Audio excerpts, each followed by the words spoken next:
All right, and then stage two of mixing is this is where we start to make things more three-dimensional. All right, we start to add some depth and some space to our track because we've already spent time getting everything to kind of sit well in the mix and setting the levels. Now we can focus on giving things a space to live in by adding reverbs and delays as needed to the different instruments and elements in the track.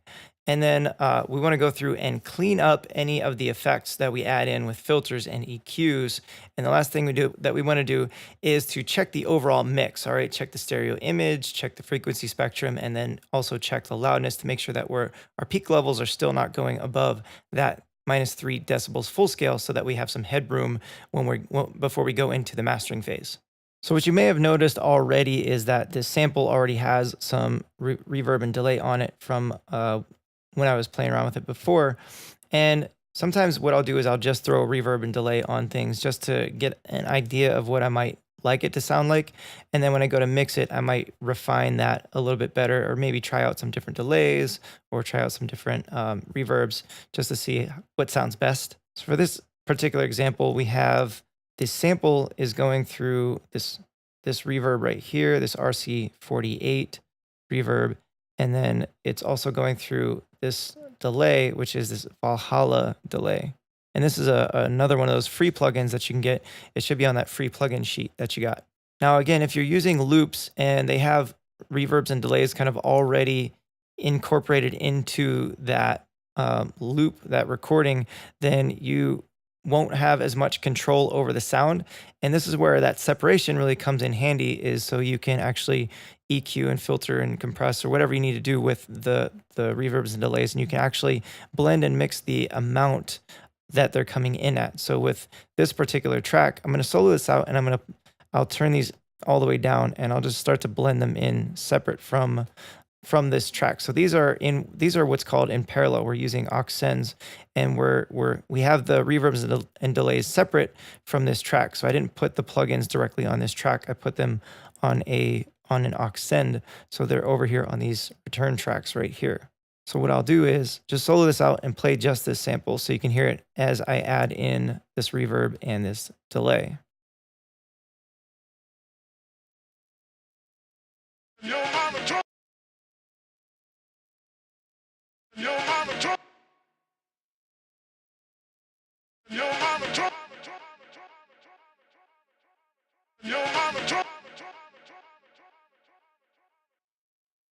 All right, so you can hear that now we have some reverb going on with that, and we have some delay going on with that as well. And an extra little tip for you is whenever you create a delay send for a track, send that delay itself over to the same reverb. So when the delays are going on, they sound like they're happening in the same space as the reverb. So I'll go to this Valhalla and I'll start to turn up this first send because this is going over to that RC48. So again, I'll just solo this out and I'll show you what it sounds like when we send this delay over to that reverb. So now the delays are also going into the reverb.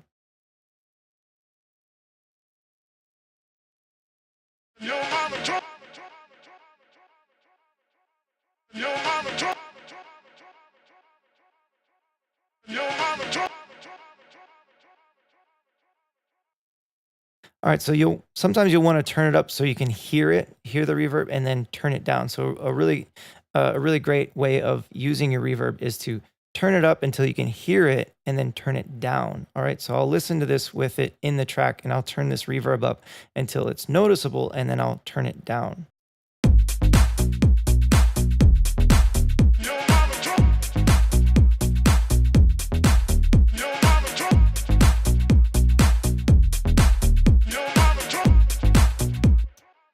All right, so the first time you heard it, it was definitely, you could really notice the reverb. And then as it played through again a couple times, I turned it down to where you could just barely even notice it's there. So depending on the type of effect you're going for, sometimes you really want to hear that reverb, and sometimes it's better to make it a little more subtle. So now what we're going to do is we're going to add reverb and delay to our bass. Now, if we look at our bass track, though, I have Spire synth that I'm using, and inside of the synth itself, you have delays and you have reverbs. But if you notice my dry wet, I have these turned all the way down, so there's no reverb and no delay coming from the synth itself. because I want some separation between my effects that I'm putting on the synth and the synth itself. All right, so I want these synths right here to be completely dry. I don't want them to have any reverbs and delays for the bass itself. And I'll show you why in a second. So I'll just solo out the bass, so all you hear is the bass synth. All right, and I'm gonna go on to this return track right here, and I'm gonna replace this little primal tap. I'm just gonna use Ableton reverbs and delays for this particular example. And this Echo Boy, I'm gonna replace that with a simple delay.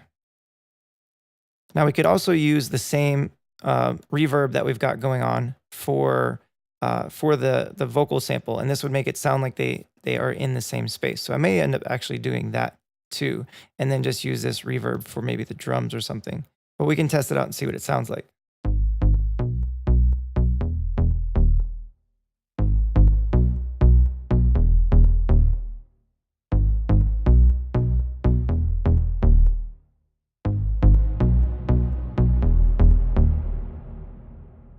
So see, as we add more decay time, the longer the reverb tail, so it sounds like it's in a bigger space. So we don't want to go that crazy with it. We want to keep it kind of short. All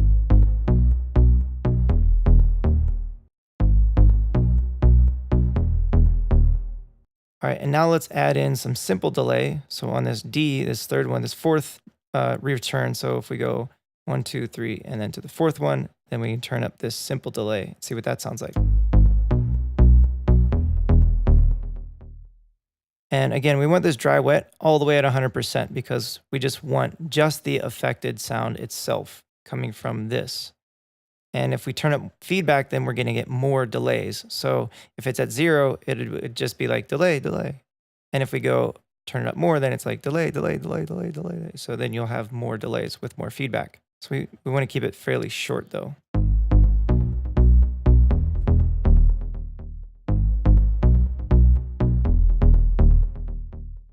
All right, and now we can play around with the delay timing if we'd like. We can link the two and we could have just a straight quarter note. So just every quarter note.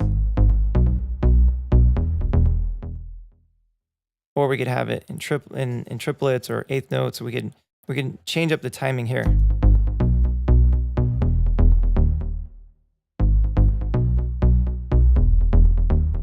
Depending on what we like. If we want more of that ping pong effect where it goes left and right and left and right and left and right, then I would unlink these and have these two separate from each other. And we're going to do that because we want it to feel like it's a little bit wider than it really is. So we're going to use the delays to kind of add some width to our bass.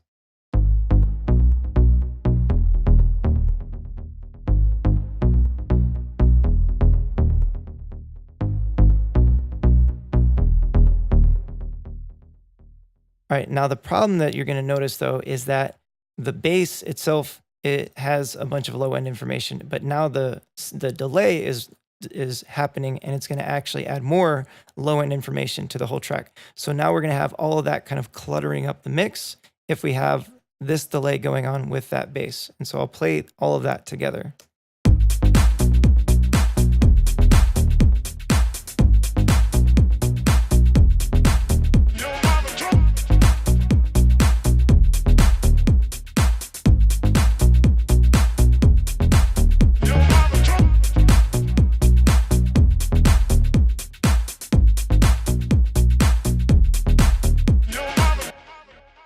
All right, so I just turned down the delay and the reverb just a slight bit, just to make it a little bit more subtle.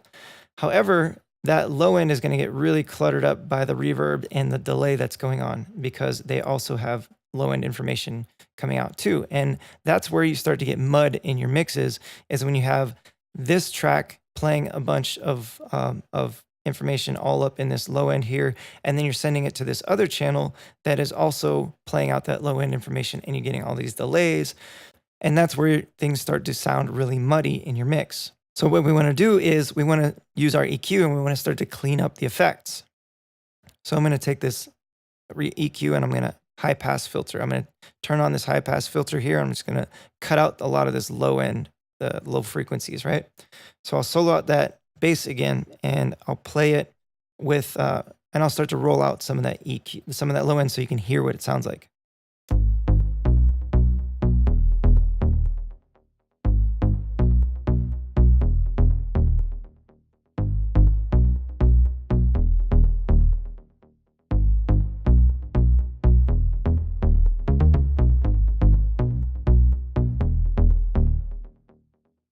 So you can hear that when we cut out a lot of that low end there, it cleans it up so it's not so muddy. And now we just get the little delays in the left and right, so it'll start to sound like it's wider on our bass synth. And then we'll also do the same thing to the reverb. I can just copy that. I can just hold Option and copy this, drag it over to this reverb, and then you'll see that we have the same thing happening here.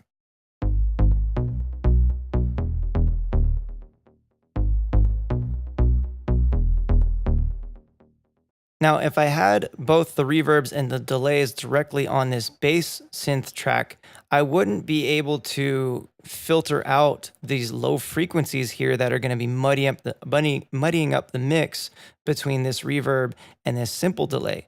Because as I'm trying to cut out low frequencies inside of this reverb and this delay, I would actually be cutting out the frequencies that of this original bass synth that I want to keep. So that's why it's really, really important to have separation between the effects and the original sound. So when you're sound designing this stuff inside of the synth, it makes it really difficult to get that separation because it's already kind of added in there. And there's nothing wrong with that if it's sound, if you know, especially if you're adding in like synths where it's like high frequency synths and the delays are really high and you can filter out the low end later. But for a bass synth, I would tend to keep it separate and not have that in there. So that way I can actually filter out the low end and keep it kind of clean sounding and have my bass sounding pretty clean once I add in the reverbs and the delays. So now that we've cleaned up the low end on those, let's do the same for the other reverb that we've got, this RC48, clean up some of the low end on that, and same with the Valhalla. So let's get rid of some of the low end on that as well. And you'll want to play around with these to see how much or how little you need out of that. But I definitely would start cutting it out at least 150 hertz, maybe higher for some of these.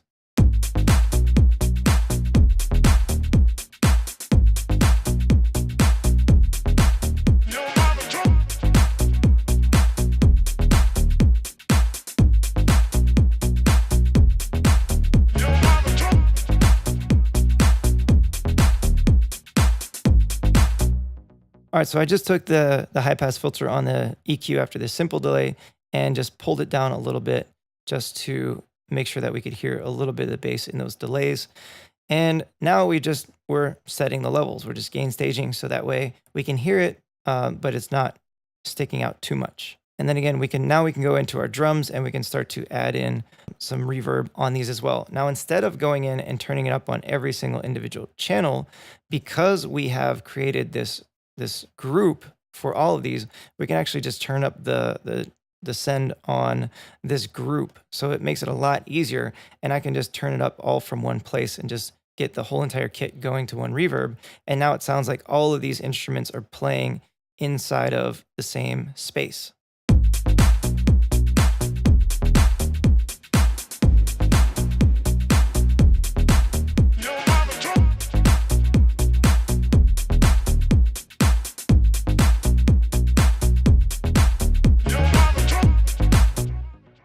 All right, so now what I did was I turned it up to where I could hear it, and then I pulled it back down until where it's a lot less noticeable. And if I bypass this, if I disable this while it's playing, you'll hear that it kind of gets flat and kind of loses a little bit of its sense of space.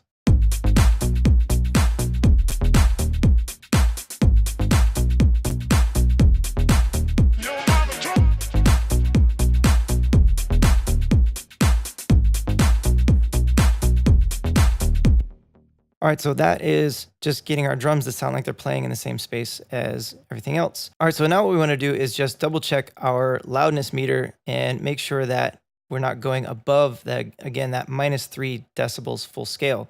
And we can also start to take a look at our frequency analyzer and really check out what our mix looks like as far as across the frequency spectrum. And so I'll have both of these PAS meters open, this PAS meter and this other frequency, this analyzer open, so that way we can see those along with the loudness of this track.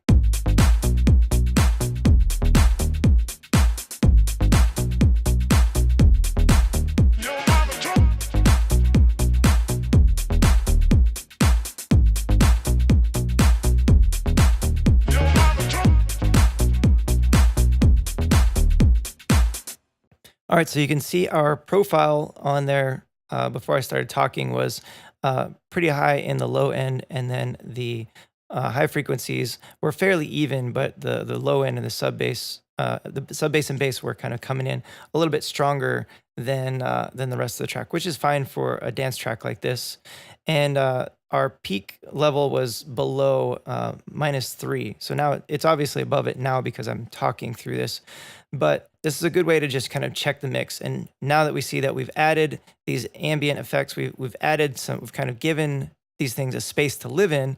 We've added some delays, we've added some reverbs, and so now the track has a little bit of depth, but we didn't add any more gain to the overall track. So we didn't turn it up anymore, and which is really good. So now we still have just as much headroom, and we have a track that sounds like it lives in a space. So now what we've covered in this second stage of the mix process is how you can add reverbs and delays to kind of give your track and elements of your track a sense of space and some depth and dimension, and also how you can clean up those effects by separating them from the original sound and having the reverbs and delays separate to be able to get more control over cleaning up the effect sounds. And then also again checking the overall mix so that things are still not going above that -3 dB FS level, and that the stereo image is good, and that the frequency spectrum, everything is kind of sitting pretty nicely there.